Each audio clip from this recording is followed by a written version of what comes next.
Welcome back to another episode of Infinite Podcast with your host, that's me, and my fantastic co-host Simon.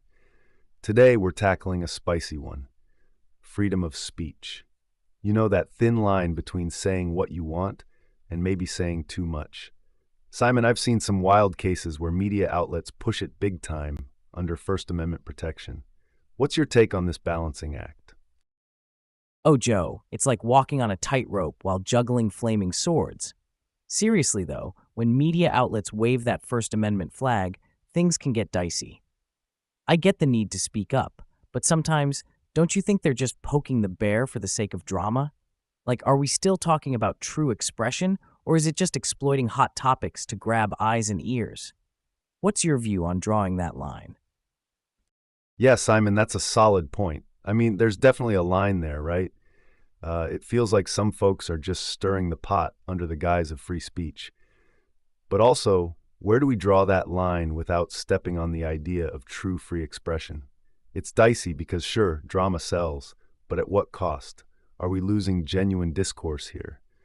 What do you think? Is there a clear boundary, or is it all just shades of gray? Oh man, Joe, diving deep here. It's like every case is its own can of worms. Look at past controversies like the infamous shock jocks or TV shows that pushed boundaries. Every time it stirred up a storm, there were both defenders yelling about First Amendment rights and critics asking for some sanity and sensitivity. It's less black and white and more, well, 50 shades of gray. Each situation needs its own magnifying glass to differentiate between real talk and just ringing the scandal bell. But let me flip this back to you, buddy. When have you seen this go way too far, like beyond just raising eyebrows? Oh, totally. Like, remember the whole radio prank that led to that tragic incident? To me, that was crossing all lines, using airtime irresponsibly and causing real harm. That's just beyond eyebrow raising. It's outright dangerous. Oh, dude, that reminds me of something from back in the day. So at my old job, right, we had this hilarious holiday party skit planned. It was meant to be a roast of the bosses, all in good fun. But man, it got out there. Like one guy took the jokes way too far, poking at personal stuff instead of just the typical work antics. It was super awkward, total silence, not a single laugh. We were going for laughs, but it ended up creating tension. It's kind of like with those radio pranks. You think it's all just fun and games until someone crosses the line and it's not funny anymore. Just feels wrong, you know? Man, that's rough. It really shows how that line between just kidding and way too far can be super blurry. Like in a work setting or on air, the stakes seem low until someone hits a nerve, right? It's tricky because everyone's level of what's funny or acceptable varies so drastically. And you know, thinking about those radio pranks, it kind of mirrors that. It's all supposed to be in good fun, but without some kind of boundaries, someone's always going to end up hurt or embarrassed. Makes you think, huh? How do we keep it real with free speech, but not at the cost of getting real, nasty, or harmful? What are your thoughts, Simon? Yeah. It's like, you gotta have some kind of guidelines, right? And who actually decides where we draw that line? Because, like, what's harmless to one person could totally wreck someone else's day. It's a sticky situation. But do you think consistency is part of the solution here? Like, if everyone sort of knew the rules better, or there was more of a collective guideline followed by all media, would that help clear up those murky waters a bit? Yeah, consistency might help, Simon. Like having clear guidelines that everyone can sort of agree on would definitely reduce those wild swings in what's considered acceptable. You know, it kind of puts everyone on the same page. But then, like, who writes these rules? And how do we keep them fair across the board? It's not just about silencing the loud ones, but making sure the quieter voices aren't drowned out either. What do you think about finding that balance? So, if you're just tuning in, me and Joe here are diving into this kind of thorny issue of freedom of speech. Like, where do we draw the line between saying what you want and maybe stepping over into exploitation or harm? We talked about how media sometimes pushes it for drama, but might end up hurting folks. Joe brought up like the idea of having clearer guidelines so everyone's on the same page, which sounds cool, right? But Then we spun into who gets to make these rules and how do we keep it fair without muffling the quieter voices. It's a real brain teaser. Simon, there's also the flip side to consider here. While guidelines could help keep things clean, they might also stifle genuine expression. Like, think about comedians or satirists. Part of their gig is pushing boundaries, right? By imposing too much control, we risk watering down those voices that challenge societal norms, which is vital for progress and like keeping powerful figures in check. So then it gets complex because while we want to protect people from harm, we also got to ensure we're not killing the very essence of what makes free speech so critical. It's a delicate balance, huh? What do you think about that angle, buddy? Yeah, Joe, that's like hitting the nail on the head, man. I mean, without those boundary pushers, where would we be, right? They kind of keep things fresh and make us question what we just accept as normal. But then there's that risk. Like, when does pushing become shoving? So, do you think there's a kind of middle ground, like a way to nudge the envelope without tearing it open? How have you seen this balance achieved effectively before, man? Yeah, finding that middle ground, it's tricky, but totally necessary. Like a good example would be some smart TV shows out there that manage to mix satire with social commentary without crossing into offensive territory. They tease out flaws and hypocrisies in society, but in a way that's thought-provoking rather than just shock value. These kinds of approaches, like using humor wisely or ensuring context is king, help nudge the envelope without tearing it. Like you said, it kind of makes people reflect instead of recoil, which I think is a solid marker of balancing free speech effectively. What do you reckon, Simon? Seen anything similar in your experience?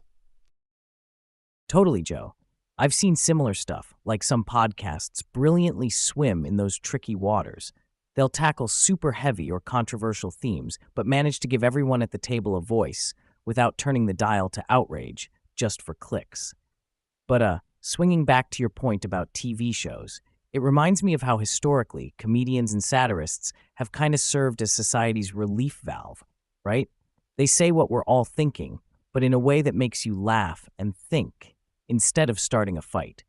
There were these studies showing that societies with more freedom of expression tend to have a more informed public, which kind of plays into this focus on quality satire and commentary.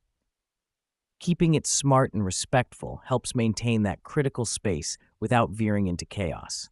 So yeah, finding that balance seems key to not only maintaining peace, but fostering a broader understanding, huh? Totally get where you're coming from with that, Simon. But like, while satire and smart commentary are crucial, there's also this other side we got to think about. Even when things are done tastefully, someone's going to find it offensive or exploitative. Like, no one totally escapes criticism, right? So the thing is, do we risk sanitizing our speech to avoid offending anyone at all costs? Because that could really dull the sharp edges of debate that push society forward. It's like finding the right balance, but also accepting that some feathers will be ruffled regardless. What's your take on navigating that inherent conflict between safe space and free space? Yeah, Joe, that's like such a crucial point, man. There's always going to be someone who feels stepped on, no matter how careful you are. It's kind of like, do we give everyone bubble wrap to avoid any ouchies, or do we accept that bumps are part of the ride? Personally, it makes me feel like walking on eggshells all the time could really stifle what makes human interactions real and raw. Life's messy, right? And conversations need that mess to grow and evolve. The key might just be about knowing your audience and context super well, but not being terrified to speak your mind. Gotta have some courage in the mix, or we'll all just end up talking about the weather. Like, there's a balance, but we shouldn't go muting the loud parts of our thoughts that might actually lead to change, you know? Absolutely, Simon. Keeping everyone too comfy could mean we miss out on those groundbreaking aha moments hidden in the uncomfortable conversations. So yeah, I'm thinking it's like you got to stir the pot sometimes to get to the good stuff. That's so true, Joe. Stirring the pot can really open up new perspectives. Speaking of which, this kind of bridges into that thin line between satire and slander in comedy, right? It's fascinating and a bit prickly, especially when you look at late night shows or comedy news programs. Like they really push it sometimes with political figures. There's been some recent legal scuffles too that sort of highlight where the courts draw that line. What do you think about all this? How far is too far before satire slips into slander? Yeah, it's like really tricky terrain, Simon. Satire is supposed to be this shield, right? Under the First Amendment, giving comedians the room to poke at politics and society. But the moment it starts to misrepresent someone in a way that could be harmful or is just flat out false, then it's no longer protected as satire. That's when it drifts into slander territory. I mean, you think about some sketches on late night TV, they're hitting hard, especially against political figures. They've got to skate this really thin ice where they push boundaries without crossing into defamation. But yeah, how do they keep it funny and critical without slipping up legally? What's your take on that balance? Yeah, Joe. It's like walking a tightrope for these comedians, man. They've got this license to jab and provoke thought through humor under the First Amendment, right? But but crossing into making false claims can land them in hot water legally with slander charges. So it's all about sticking close to the truth while exaggerating for comedic effect without straying into making up stuff that could harm someone's reputation. And like when we watch those sketches, there's this sort of unspoken trust that they're not just pulling things out of thin air, they're basing it on real events or behaviors, but with a humorous twist. Keeping it both funny and legally safe seems like a massive challenge, but it's crucial for maintaining that edge in satire without falling into the pit of defamation. How do you think they manage to navigate that so well? What checks do you think are in place to prevent crossing that line? Yeah, Simon, they're definitely navigating some tricky waters. Like what seems to work is having a strong team of legal consultants and fact checkers right behind the scenes. These folks are crucial for filtering out anything that could be too dicey legally. They're sort of like the safety net that catches potentially harmful material before it airs. And comedians themselves often have a good gut feel for what's just enough without going overboard. But still, the landscape is always changing, right? So I'm curious, Simon, how do you think this balance affects the quality of satire we see? Does it make it sharper, or are we losing some edge because everyone's being extra cautious? What's your perspective on that? Oh man, Joe, that's like asking if a chef should use less spice for fear of upsetting some taste buds.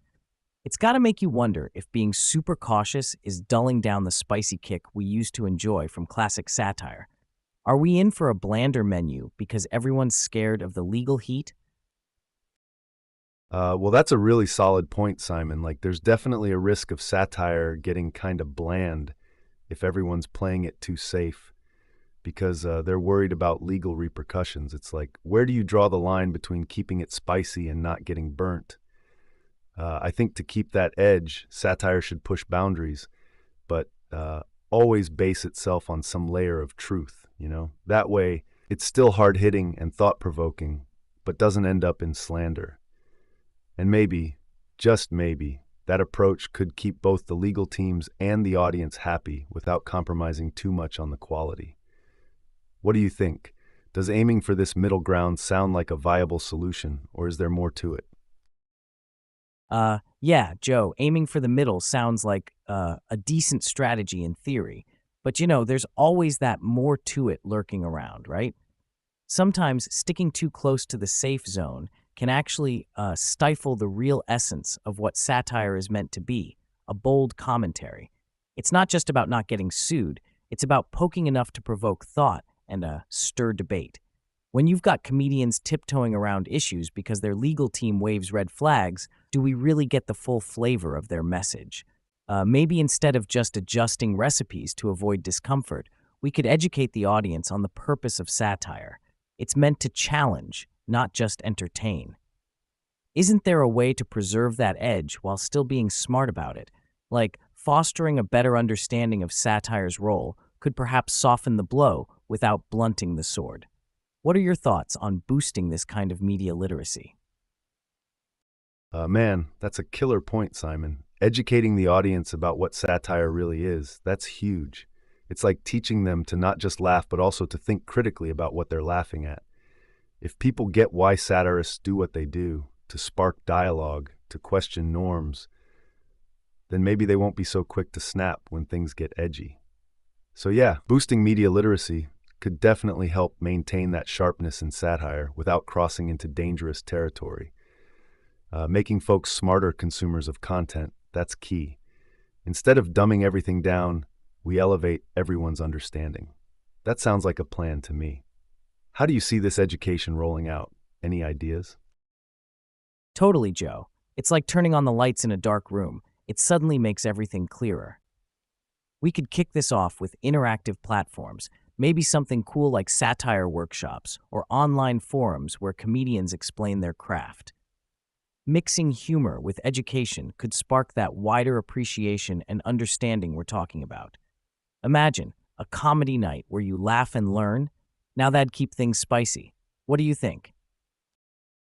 Heh, a comedy night where you laugh and learn. Simon, that sounds like an absolute win. Keeping things spicy while enlightening folks could really change the game. Yeah, navigating these waters of satire versus slander with a better informed audience might just be the future we need. So, what aspects of this are we going to see evolving next, you think? There's plenty more to dive into here. Absolutely, Joe. That gets me thinking. Speaking of understanding, you wouldn't believe how even some pros, like journalists, have these wild misunderstandings about the First Amendment. Like, imagine if we brought in experts from different parts of history to talk about it. I bet their takes would be hilariously off base with today's context. What kind of stuff do you think they'd get wrong? Oh man, that's funny to think about.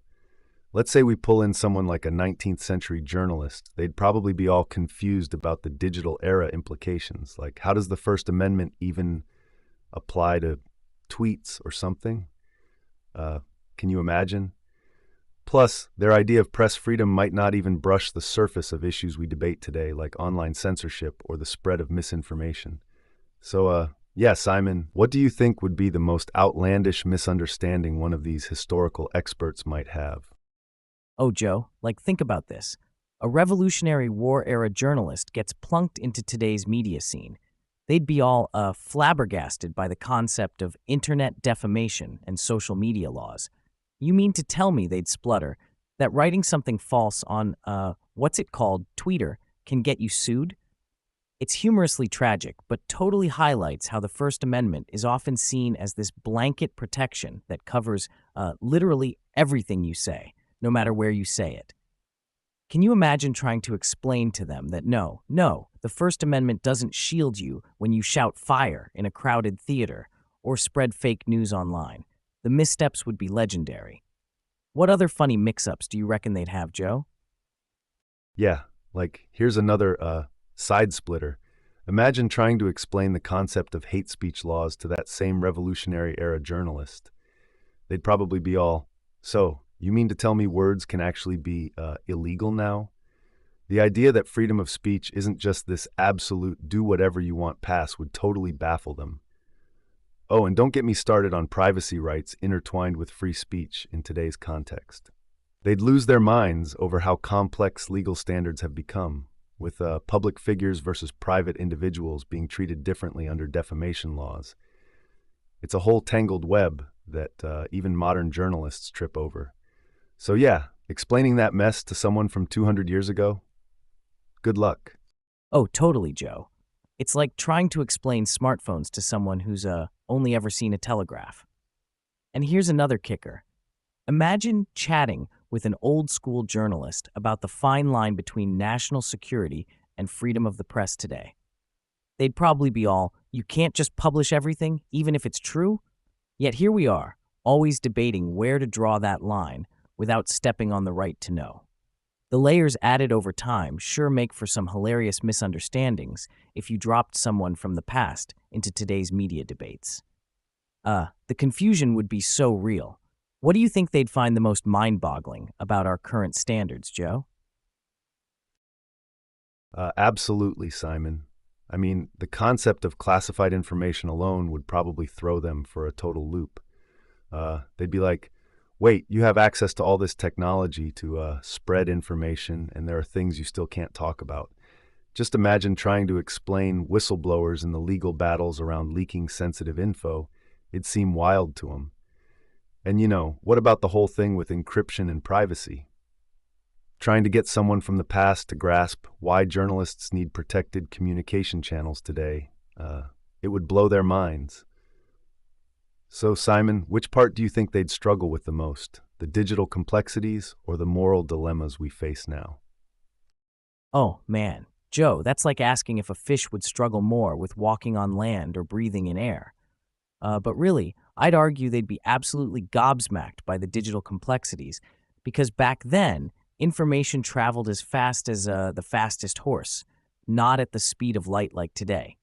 Imagine their face trying to wrap their head around the fact that a tweet can travel the globe in seconds and might need to be encrypted.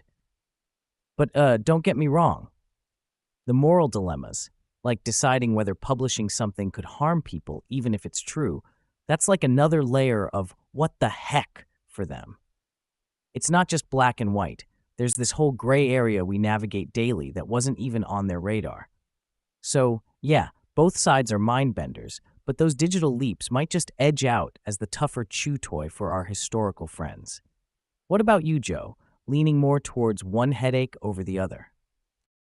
Definitely leaning towards those digital leaps, Simon. Like, consider the sheer volume of info out there and the speed it travels at today. That alone is a colossal shift from anything historical journalists could fathom. And then when you throw in things like encryption, it's not just about protecting your physical notes, but securing data across networks that are globally accessible. Add to that how we handle leaks and whistleblowers. It's not merely a question of publishing a scoop. It's weighing out ethical implications, potential harms, and legal consequences. These are layers of complexity that would be almost alien concepts to someone journaling through colonial times or even the early 20th century. So yeah, those digital nuances, they're massively transformative compared to traditional press standards. They might just find this new world quite dizzying, like stepping off a merry-go-round straight into a space shuttle. What do you reckon, Simon? Do you see these changes as more thrilling or terrifying from their perspective? Oh, Joe, definitely a mix of both. It's like jumping out of an airplane with a tech parachute. It's thrilling because of all the possibilities, but terrifying when you think about how much could go wrong if that parachute doesn't open right. Imagine explaining that to someone who's never even seen an airplane, let alone a computer. What a wild ride. What's next on this tech tornado tour, huh? Oh, that's a hot potato, Simon. Tossing a cap on free press during crises. It's like walking a tightrope over a fire. So what's your take? Do we clamp down to keep the peace or keep the lines clear for the sake of truth? Ah, Joe, it's a real pickle. On one hand, you want to avoid panic and misinformation.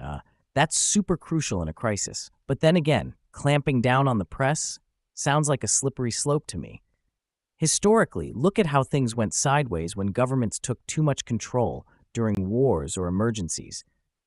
People need trust and transparency, right? It's about finding that balance without crossing into a dark territory. What do you reckon?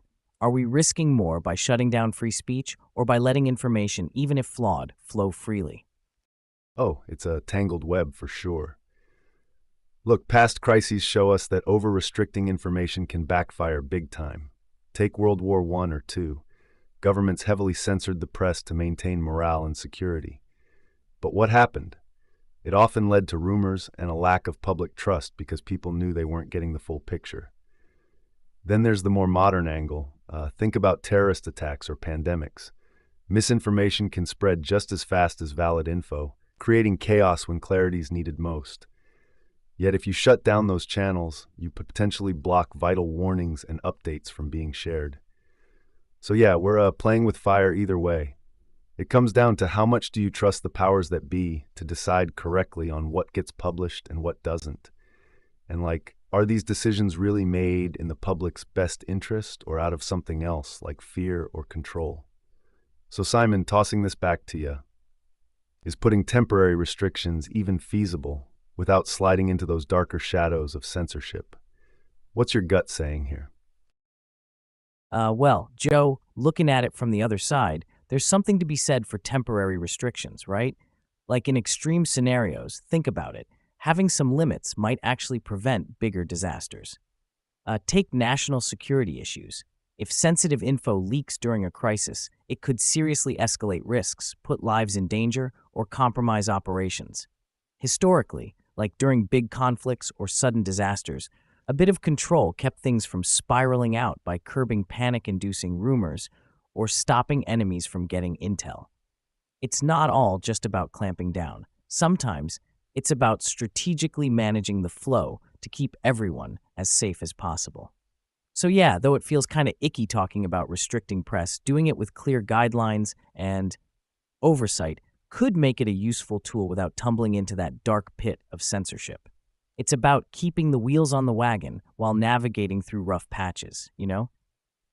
What do you think, Joe? Can these measures ever truly be just tools, or do they always become weapons eventually?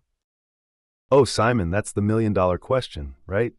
Are we using a scalpel here or swinging a sledgehammer? I guess it boils down to who's holding the tool.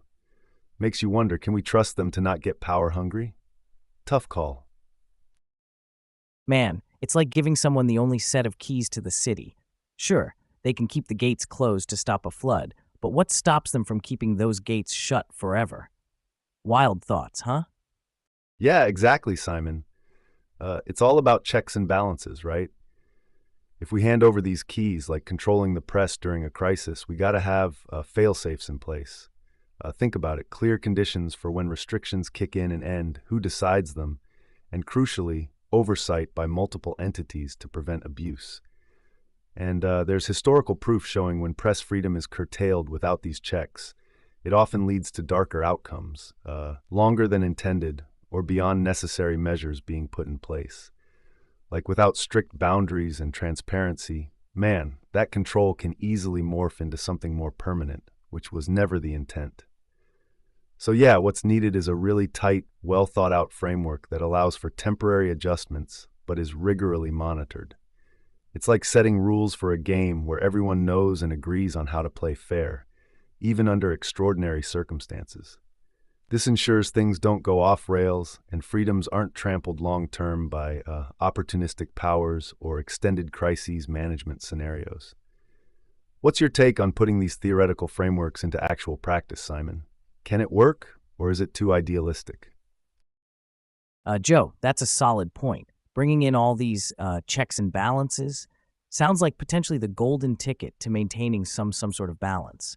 But man, when it comes down to actual practice, implementing such frameworks feels kind of daunting, right? Like even with the best intentions, things can skew sideways because of human error or power plays. It's tough because on paper, everything might look peachy, rules set, overseers ready, conditions clear. But in the heat of a crisis, that's when true colors show.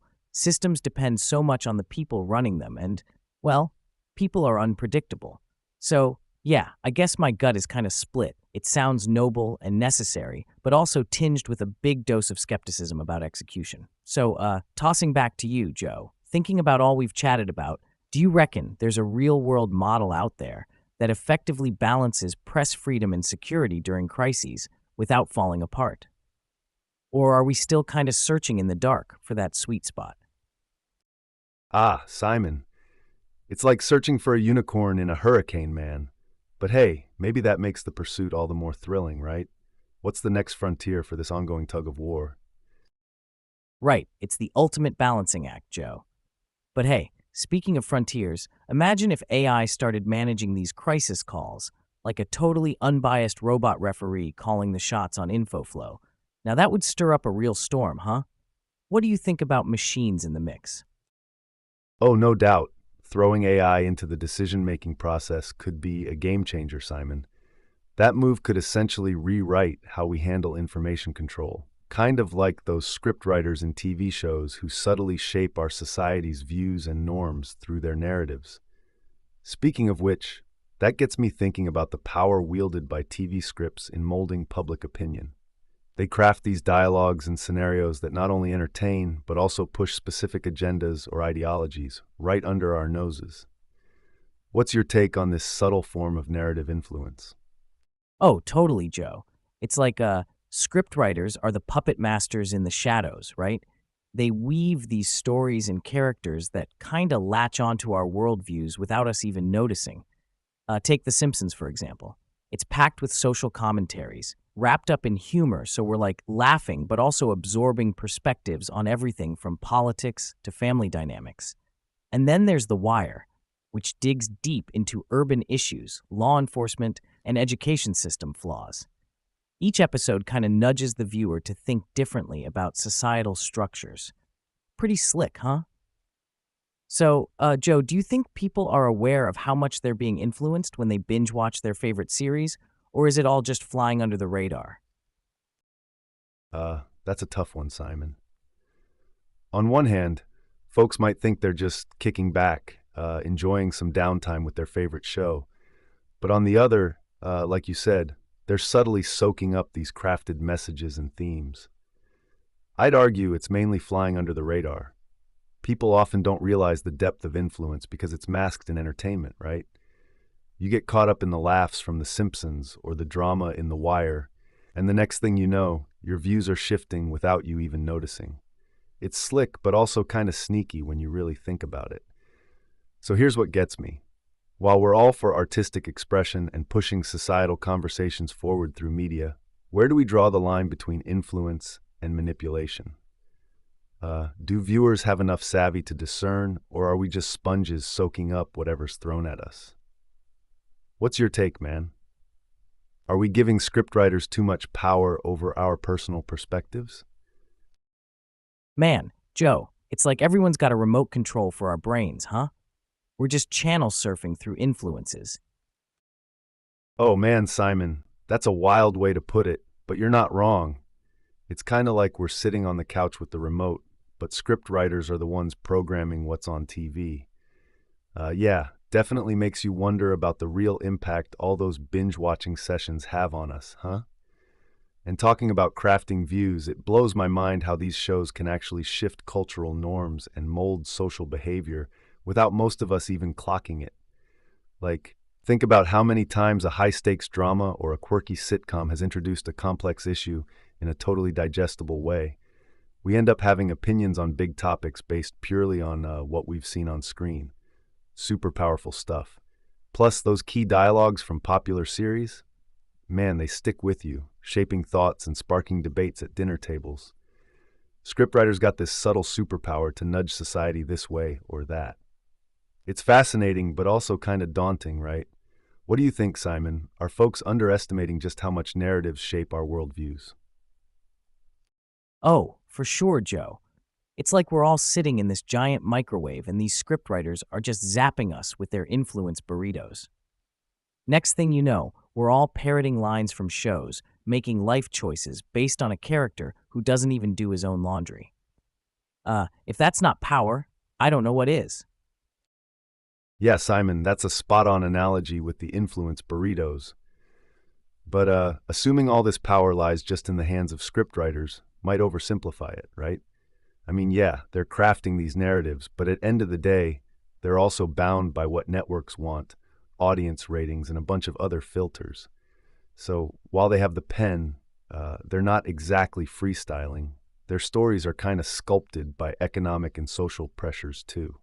And that makes me think, are we giving viewers enough credit? Like, people aren't just blank slates. They come with their own beliefs and experiences that filter what they see on screen. It's not just passive absorption, you know? Plus, while TV shows influence us for sure, we've got to remember we're not just sponges. We debate, we reject, we laugh off some of it too. What about that side of things, man? How do you see the balance between being influenced and being a critical viewer? Isn't there some power in being able to interpret and question these influences? Absolutely, Joe. It's like everyone's got a mental sieve, filtering what gets soaked up versus what gets tossed out.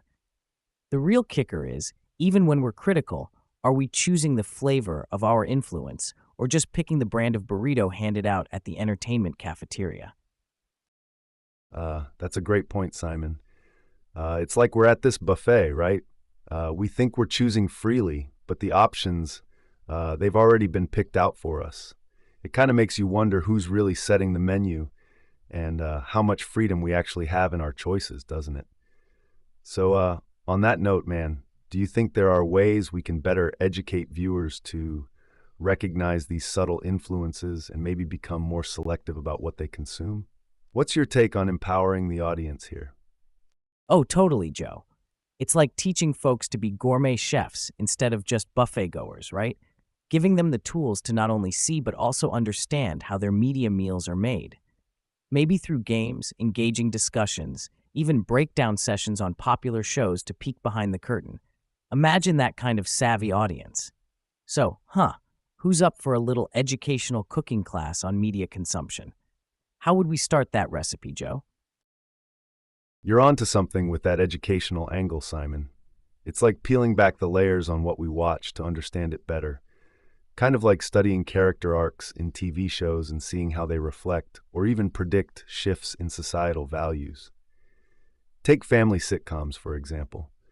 From the 1950s to now, you see a massive evolution in how family roles are portrayed, right? It's fascinating to see how these characters change over decades because it kind of mirrors our own real-world changes in family dynamics. What do you think, Simon? How have your favorite shows shifted their portrayal of families over the years? Well, Joe, while it's clear those shifts are happening, some might argue we're looking at these shows through rose-tinted glasses, right? Like, just because The Simpsons has evolved doesn't mean it's mirroring reality squarely. Think about it. Sitcoms often exaggerate to get laughs or pull heartstrings. Doesn't always mean they reflect actual societal norms or changes in a true-to-life way. Plus, viewers vary widely in how they interpret these characters and storylines. Just because a show portrays a more modern family dynamic doesn't necessarily encourage everyone to embrace that change at home. Some folks might just shrug it off as TV fluff, you know? So there's this gap. Sometimes what's broadcast isn't quite what's adopted. What do you think, man? Are these shows actually pushing social change or just reflecting a segment of viewer preferences? Oh, that's an interesting point, Simon. It's easy to get carried away thinking these shows are directly steering societal norms. But, like you mentioned, there's often a disconnect between what's shown and what's actually taken up by the audience. And on top of that, these character arcs we see on TV might just be exaggerating for effect more than genuinely pushing for any real societal shift.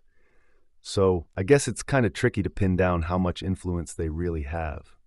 Still, I think even if they're not a perfect mirror, these shows, and especially those evolving family dynamics, offer a kind of blueprint or dialogue starter for audiences, right? Maybe not every viewer will see their own household changes reflected in, say, Modern Family or The Simpsons, but these shows can toss out scenarios that challenge old stereotypes or suggest newer, more progressive norms. They kind of push the envelope, making people ponder what if, even if it's just for that half-hour span of an episode. So yeah, whether it's holding up a mirror to society accurately or just nudging us toward questioning our views, I think there's something valuable about that process, don't you think? How about we dig deeper into specific episodes or characters who've sparked notable discussions off-screen? What do you say, bud? Oh, absolutely. Diving into those specific moments sounds like a treasure hunt. It's like we're TV archaeologists, dusting off those hidden gems that sparked real conversations or even controversies. Let's roll up our sleeves and dig in, Joe. What's the first show on our excavation list? Oh, let's kick it off with a classic then, Friends. That show has layers, man. From the coffee shop chats to the iconic couch scenes, there's a goldmine of evolving social norms right there. What's your take on how Friends stirred the pot, Simon? Oh, Friends. Man, what a throwback. Remember how Ross was with his marriages and divorces? It kind of put a new spin on relationships in the 90s, huh? And let's not forget the whole Rachel working her way from waitress to fashion exec. Talk about career empowerment vibes right there. But But you know what always got me thinking, Joe? The way they all lived together, or just popped into each other's apartments like one big family. It wasn't the traditional family setup, but it sure felt like home to a lot of us watching. So, don't you think Friends sort of redefined what family could look like during that era? Yeah, Simon, I see where you're coming from with Friends sort of reshaping our view on family dynamics. But let me play devil's advocate here for a sec. While it definitely showcased this close-knit group as a family, one could argue that the show kind of glossed over like real challenges that actual families face. Things were often wrapped up in a neat 30-minute episode, which isn't exactly realistic, right? And another thing, if we dive deeper into how Friends portrayed relationships and living situations, like all together and interdependent, it kind of offered an idealized version that not everyone could relate to or achieve. It's like this urban dream that's a bit detached from broader societal or economic realities a lot of people deal with. So, while it provided new ideas about family and empowered some views on careers and personal freedom, Friends maybe didn't fully mirror the complex fabric of society at the time. It was perhaps more about aspirations than reflections. What do you think, man? Could the sheen of Friends be too glossy, showcasing more what we wished for rather than what was really there? Man, Joe, that's a really solid point you're bringing up. It does make you think, like, maybe Friends was kind of pitching this ideal world where problems are solved with a laugh track and everything wraps up nicely right before the credits roll. And yeah, totally, it kind of offers up this fantasy where everyone is economically okay enough to just hang out in a coffee shop all day. When you look at it through that lens, it does seem like Friends was more about serving up those feel-good vibes rather than true-to-life struggles. Makes you wonder if we sometimes prefer our shows to be escapes rather than mirrors of our reality. What's your feeling on that balance, Joe, between shows being reflective versus aspirational? Absolutely, Simon. It's like we're all craving that sprinkle of fairy dust on our TV screens to escape the mundane or tough bits of real life. Shows like Friends offer us that comfy blanket, you know? But then, isn't it fascinating how even in those escapes, we find bits of truth and areas for growth reflecting back at us? What do y'all think? Do we need more mirror or more magic in our shows? You hit the nail on the head, Joe. It's that perfect mix of mirror and magic that keeps us engaged. We get to escape, but also peek into a distorted reflection that makes us think a little deeper about our own lives. So, listeners, what do you all think?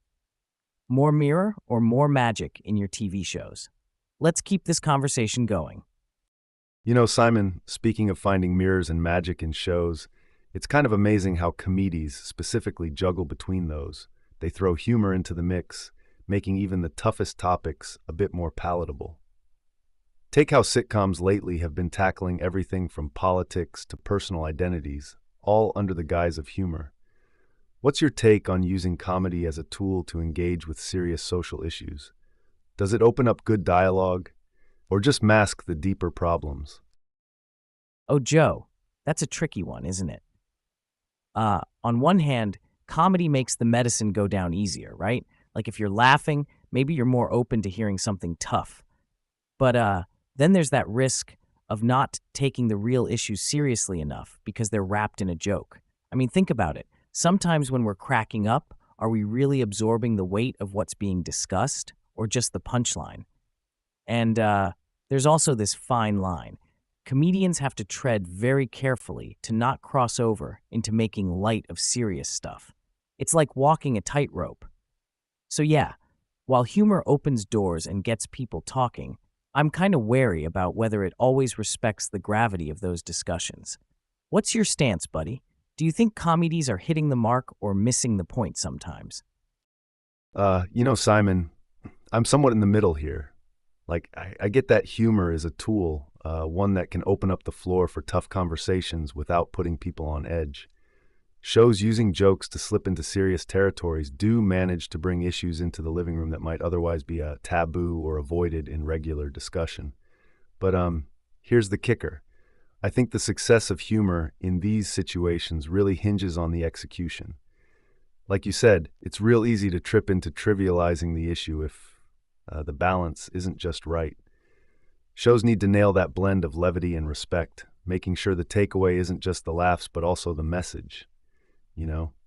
So while humor is powerful, it's got to be handled with care to truly make those deeper themes stick without diluting their importance. It's kind of like juggling fire. You got to know what you're doing, or things could go south pretty quick. What say you, listeners? Ever felt changed by a joke in your favorite sitcom? Absolutely, Joe. And hey, isn't it wild to think that sometimes a joke from a sitcom can hit harder than a whole news segment? It's like, who knew laughter could make you rethink the world, right?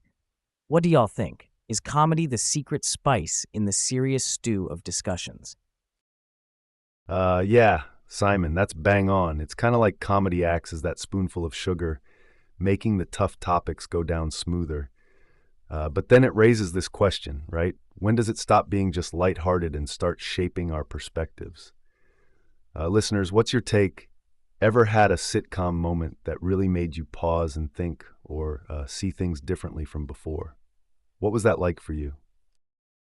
Totally, Joe. It's like when you're laughing along with your favorite show, right? And suddenly a joke lands that kind of echoes something bigger, something real. It makes you pause. For instance, think about shows like The Office or Parks and Recreation. They often toss in laughs about the workplace or government inefficiencies, but underneath, they're kind of laying down some truths about bureaucracy and ethics in the workspace. And like, this isn't just fluff, it's cleverly packaged to make you think without even realizing it at first. So, viewers might start out laughing, but end up reflecting on these deeper issues long after the episode ends. That's the power of humor, man. It sneaks up on you, shapes how you see things without seeming all heavy-handed. What do you all reckon?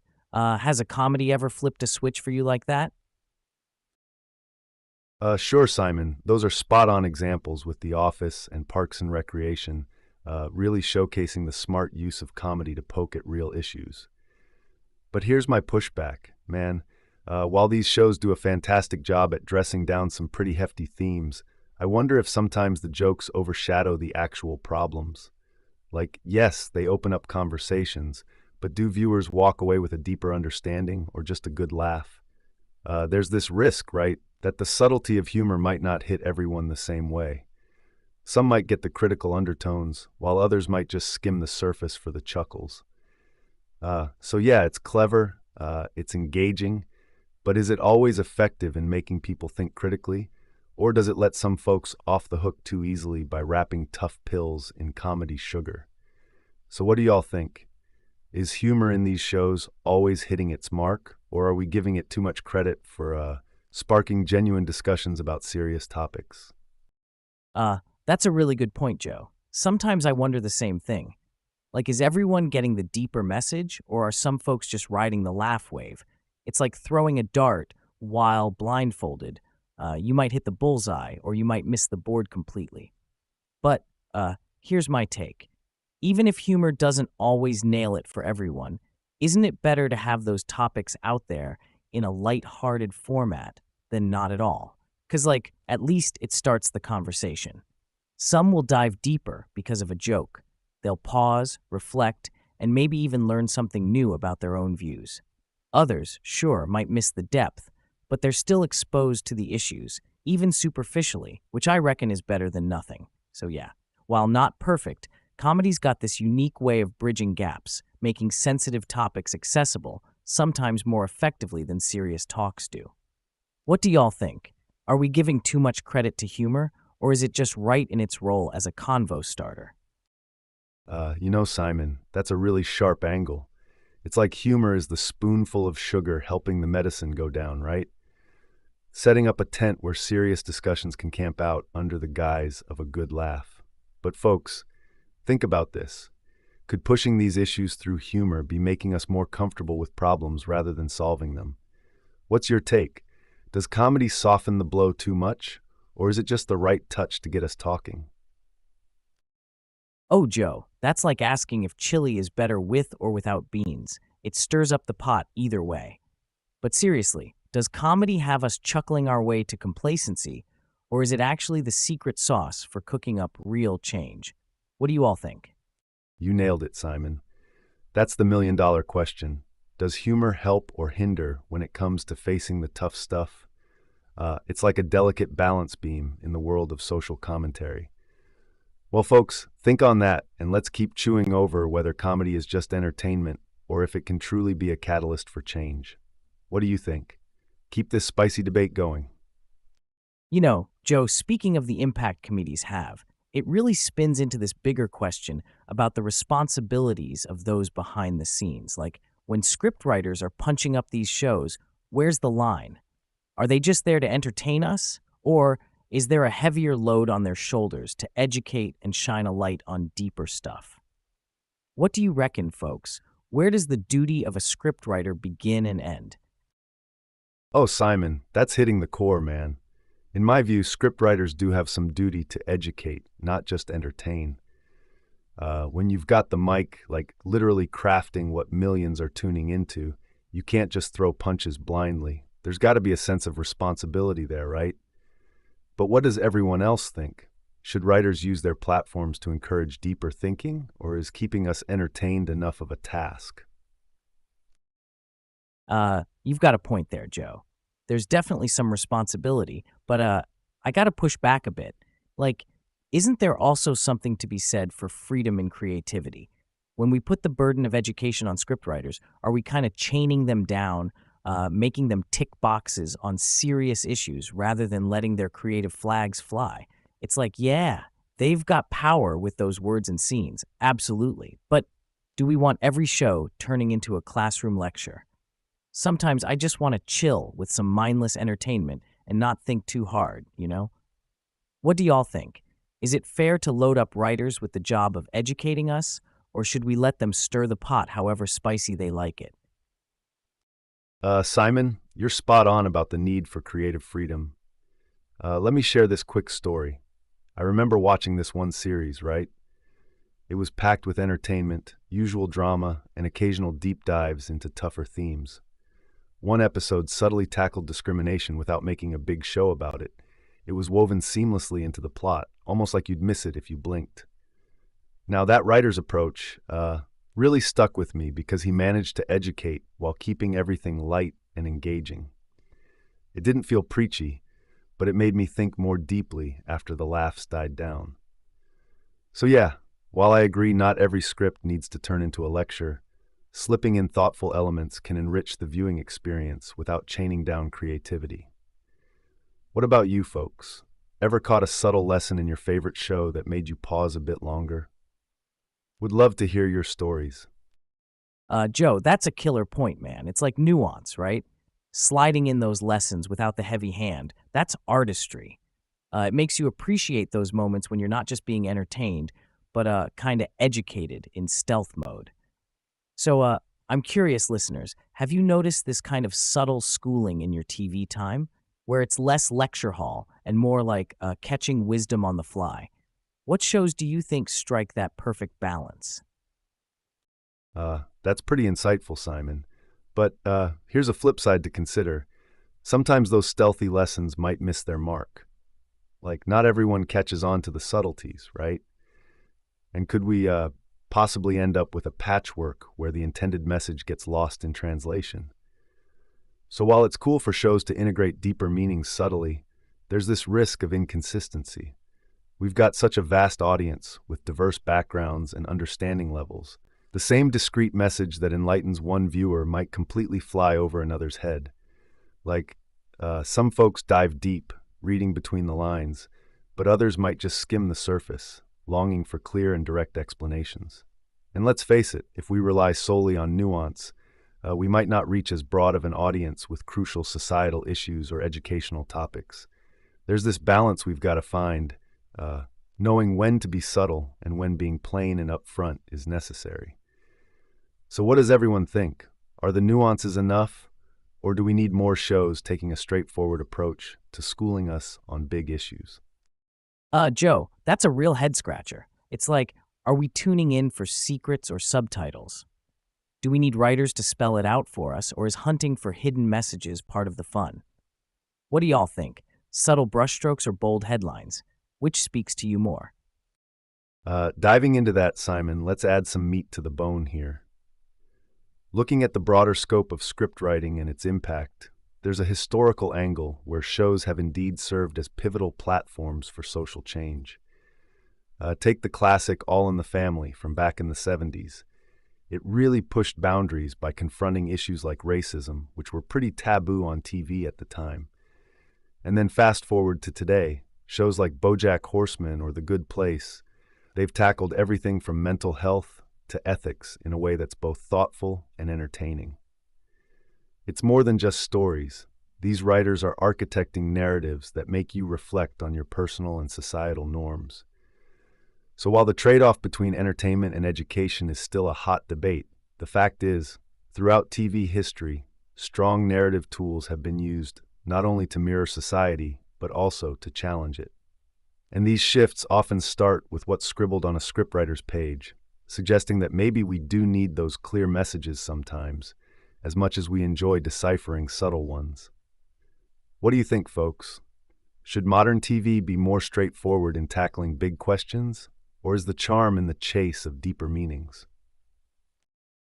Well, Joe, it's like we're watching TV with invisible glasses. Sometimes you need the prescription to be just right to see what's really going on. What's everyone using to keep their vision clear? You know, Simon, speaking of seeing what's really on the screen, that kind of shifts us into another realm where what you see isn't exactly what you get. I'm talking about the thrilling world of stunt doubles in TV and movies, like the unsung heroes who jump in to make those daring leaps or take those hard hits so actors don't have to. Thinking about it, that's another form of invisible artistry, right? Just like writers subtly weaving messages, these guys are behind the scenes risking it all to bring us epic scenes. What's your take on this daredevil aspect of filmmaking? Yeah, Joe, stunt doubles, totally the daredevils of the film world. But here's the thing. As much as they put their necks on the line to pull off those mind-blowing stunts, isn't there a bit of, I don't know, deception in that?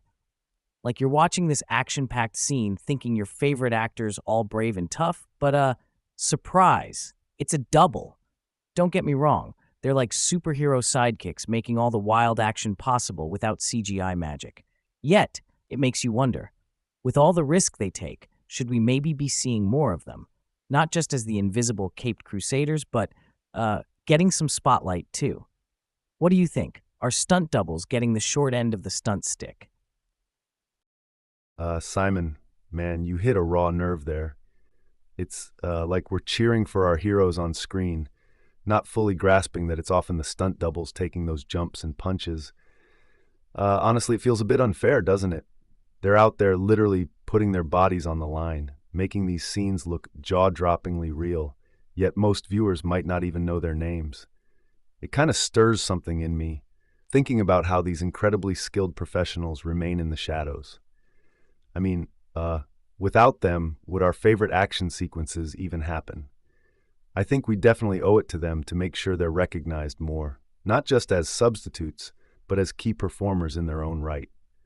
So, listeners, are there any stunts or movies where you were blown away by the action and thought, wow, the double did that? Let's give these unsung heroes some of the limelight they deserve. Wait, Joe, are you telling me that those insane jumps and like crazy fight scenes aren't usually done by the actors themselves? No way, man. I mean, thinking about it, sure, it makes sense for safety and all, but whoa, that's kind of blowing my mind right now. So these stunt doubles, they basically step in to take the hit, quite literally, and we're just none the wiser? Man, that's both super cool and a bit wild. It's like they do all this risky stuff, making everything look so slick on screen, and we just munch popcorn cluelessly. Definitely sounds like they should get more of a shout out. What's everyone think? Should we be celebrating these behind-the-scenes daredevils a bit louder? Oh, Simon, absolutely. It's wild how much goes on behind the scenes that we usually take for granted while enjoying our movie night snacks, right?